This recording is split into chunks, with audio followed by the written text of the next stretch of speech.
All right, well, we have the Land Cruiser back in the garage today. There's a couple of things I want to do to it, and the most important thing is I need to start, taking care of these rocker panels here. I want to make sure that they don't get damaged the more we off-road this thing, because as you can see, they're very clean. There's no rust, there's no dents, nothing with these, and we want to keep it that way. So to do that, we're going to be installing these white knuckle off-road rock sliders. Not only do they look super cool and tough, but they're also, they are tough, and they're going to take care of these rocker panels to ensure that we never, ding or dent or destroy these things when we fall off a rock or have to pivot off a rock or something on the trail that would otherwise crush these panels in. And let's be honest, the best part about having rock sliders is that you can never get door dinged again, am I right? The next thing I want to tackle today is this LSPV lift bracket, the gold bar right there that came with the Dobinson's kit. So you can see the stock bracket mounts to it, but it ends up hitting on the top right there. So I need to cut that thing off to make this fit better. And this is definitely something I want to revisit in the future because I'm not sure this is the best way to do this. I did it differently on my Toyota pickup, and I might do the same thing on this truck, but just something to look at down the road. The last thing I want to do today is replace one of the wires that are in the ignition harness under the column here. So in a previous video, I ripped the alarm out, and the alarm was installed in a way where the harness was cut all the way up to the plug or the connector. So I want to get that replaced with a new wire. I got this one from the junkyard here. I'm not sure it's the right one, but we're going to try it and see if it fits.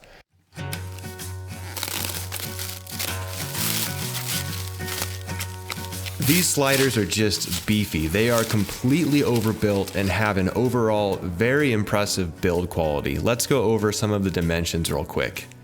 The main rectangular section that runs along the whole slider is 3/16 thick 2x3 tube, and the legs are 1.5 inch square tube, also 3/16 thick. The outer round tube is 1.75 inch 120 wall DOM.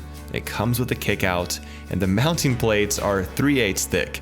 And you'll find 1/4 inch gusseting throughout the whole construction of the slider. Now when it comes to customization, you have the option to change the degree of the slider, extend into the front mud flap area for additional protection. You can add half or full dimpled top plates, and they all come with a 1/2 inch thick cat guard if it's for an 80 series to protect your cats from rocks and tweakers.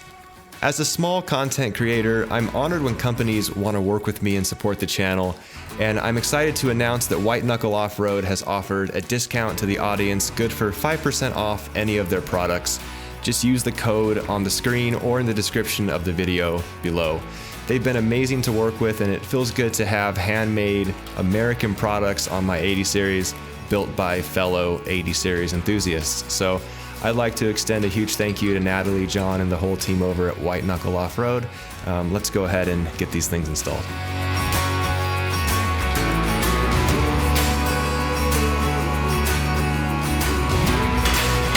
Installation of the sliders was overall very, very easy. It would have been nice to have another set of hands, but this is definitely something you can do as a single person. So basically you just set up the sliders on some jack stands, you maneuver them into place, and then you just bolt the sliders to the frame using the provided hardware.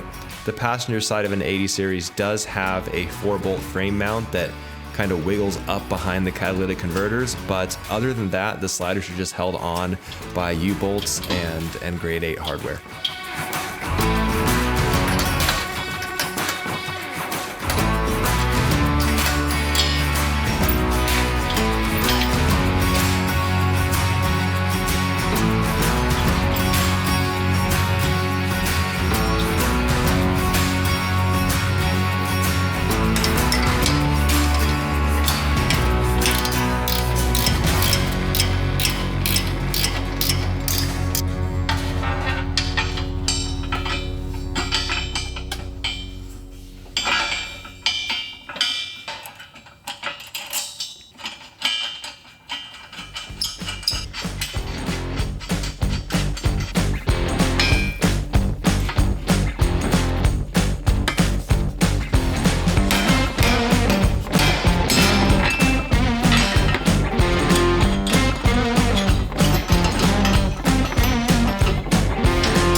I posted a story to my Instagram asking if anyone had any questions about these sliders, and here's what I got. Take what you will from the clips.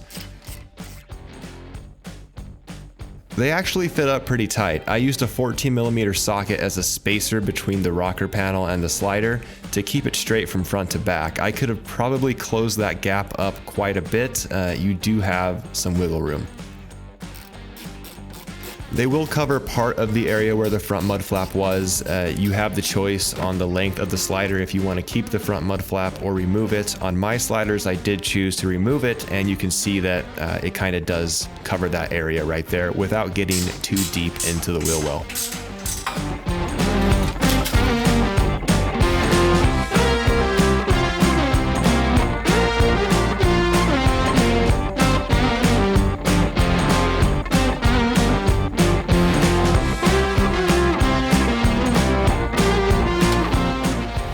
They don't move at all. Look up bolt-on slider test videos on YouTube and you'll see that they can take a severe beating without any issues. Also, you could always weld on a bolt-on slider if you wanted to. It's even holding itself up in place for you. The sliders are installed and there's a couple of things I want to go over. Overall, pretty easy to install, but a couple of gotchas. Let's start on the driver's side. So on the driver's side, you are going to have to relocate a couple brake lines. Well, not relocate them, but install spacers to make them fit better. So you can see one spacer right there.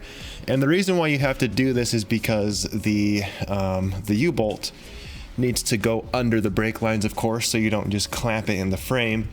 And you can see there we do have clearance between, you probably can't see that actually, but there's probably, a couple thousandths of an inch clearance between the brake line and the U-bolt, so those aren't going to rub together.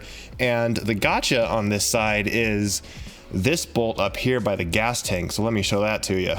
All right, so depending on your market and of course depending on your year, you're gonna have a brake line up here, and that one is the hard one to get to because the gas tank is right here and the brake line is up there, and you have to force that spacer under there. So I saw a lot of guys were struggling with this on the forum boards. You just have to be a little violent with these lines. They're not gonna break. Just bend them out of the way. You can put excess pressure on it. Just don't rip them, of course, but you can definitely manipulate these with a little bit, of excessive pressure to get that thing in there. It doesn't take that long. The hard part is tightening that bolt. So you're gonna need one of those bent wrenches to get up in there, and we're gonna have to actually buy one right now because that thing is loose because I can't get to it. So we're gonna buy a wrench, tighten that up, and we'll be done with this side. You can see over here I took a cheap wrench that I had and I tried to make one of those bent wrenches, and it didn't work out too well, so broke this wrench. But as I said, cheap wrench, not a big deal.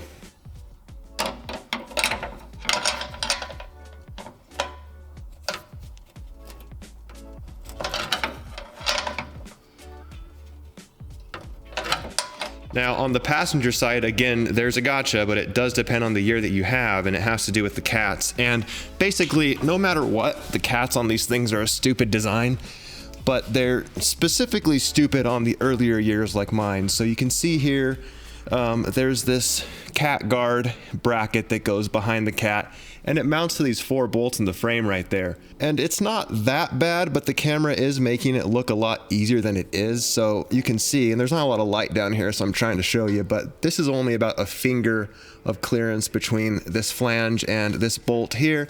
The upper bolt is a little bit easier to get to, but there's a bolt back there. Let me see if I can show you. And that one is not fun to do. Way up there. So basically you're gonna be stuck with a quarter turn nightmare the entire cat install. And the very last thing that I want to mention is the instructions say to remove a cat heat shield. It is not talking about this shield here on the cats. It's not talking about that one. Trust me, I took it off. You don't have to take that off. It's talking about a shield that runs alongside the side of the panel here, the rocker panel, as seen at the start of the video. So don't take off the shield that surrounds the cats. Take off the shield that's protecting it from a person's leg or something that hangs off the frame right here. Now we're gonna tackle the LSPV bracket, and I have to be honest, I am not a fan of this design. There are two issues. First, the bracket needs to be trimmed in order to clearance the LSPV linkage, and secondly, we're very close to contacting this control arm, and I have no doubt that it hits while flexing. I'm only going to be fixing issue number 1 today, but in the future, I really want to figure out a better way to fix this, whether it be a custom bracket, a manual proportioning valve, or just an overall delete of this LSPV in general. Let me know in the comments below what you've done on your 80 or your pickup or your 4Runner, or if you have a vehicle that has an LSPV that's not a Toyota, I'm still interested. I'm tempted to just switch to a manual valve and not worry about it anymore, but I do like the idea of the LSPV, so I'm just not sure what path I want to take.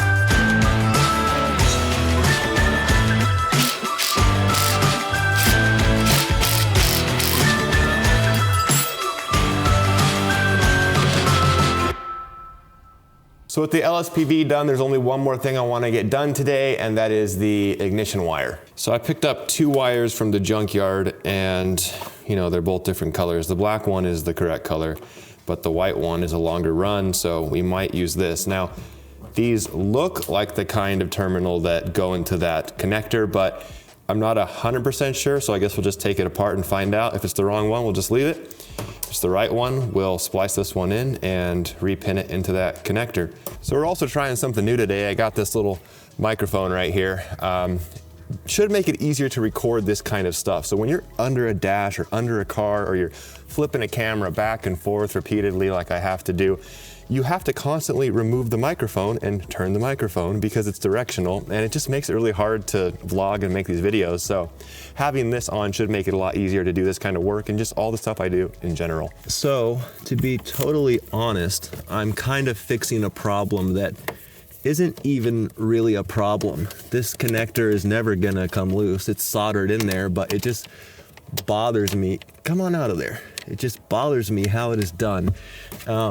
Now, if you hadn't seen the previous video, basically there was an aftermarket like pro alarm thing or something installed in this Land Cruiser, and they did what a lot of those kind of shops do, and that's cutting the wire to the ignition signal that splices off and goes into the relay for their alarm. They cut it all the way up at the connector, and basically it means if you ever want to get rid of this damn thing, does this screw have to come out? I guess we'll see. But basically it means if you ever want to get rid of that alarm, you're kind of stuck with a connector that has a wire that's about, a 1/4 inch long on the end of it to splice back into. And that's obviously not ideal. And that's what we're fixing in here, because I don't like how that is done. So, as I said, this is something that probably is a non-issue that I don't even need to worry about, but it just bothers me how it's in there. So I'm just gonna pop off this speaker wire to get a little bit more room. It's an interesting connector. And then rip out this heater tube thingamajig. And then we'll have more access to get to this connector right here. And here's the splice that I was talking about right there. All right, so you can see here the connectors apart, and these things are impossibly hard to split open when they've been essentially, welded together in there for 30 years. There's not a lot of movement in that tab on the connector right there. And not to mention, it's like 32 degrees outside, so my hands are absolutely frozen. It's supposed to start snowing here in a second too, but I don't know if I believe that.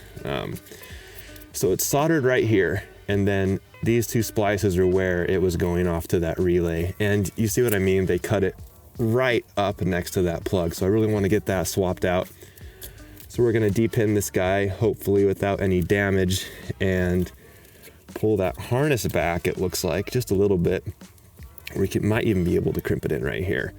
And then just get this wire replaced. So I'm using this little prison shank tool to depin this, and if this tool doesn't work well and I start damaging this connector, we're just going to put it back together, because it's not worth damaging this for something, as I said, that's not even really a problem.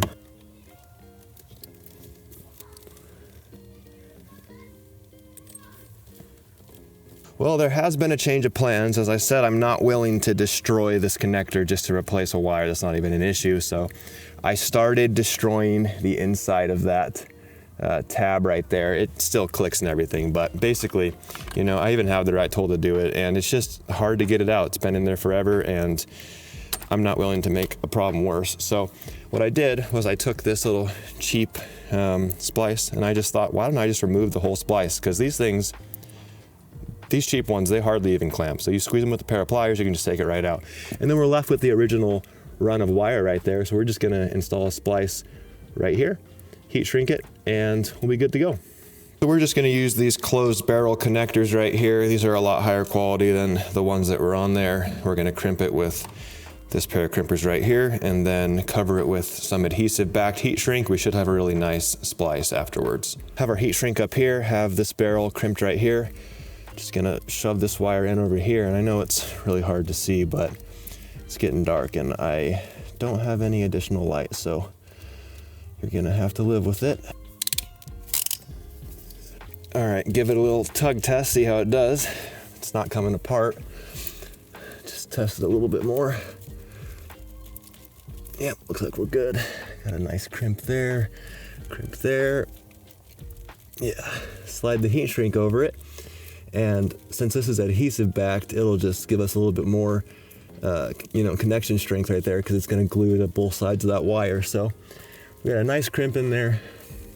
Don't think that's ever going to come out. That splice we removed also went from 10 gauge wire, or whatever that ignition wire is, down to 12 gauge and then back to 10 gauge. So good thing we got this thing out of there.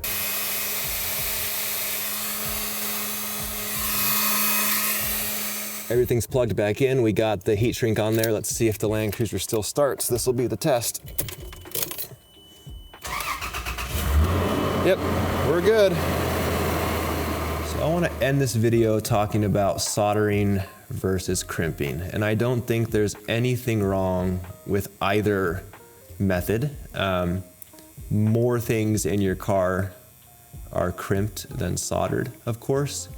And I used to be 100% on the side of soldering things, but I started watching a lot of automotive wiring videos, and a lot of times they are crimping. And I thought that was a little bit weird, you know, but then I realized everything's crimped. So if you have a terminal that goes into a connector housing, it's gonna be crimped onto the wire.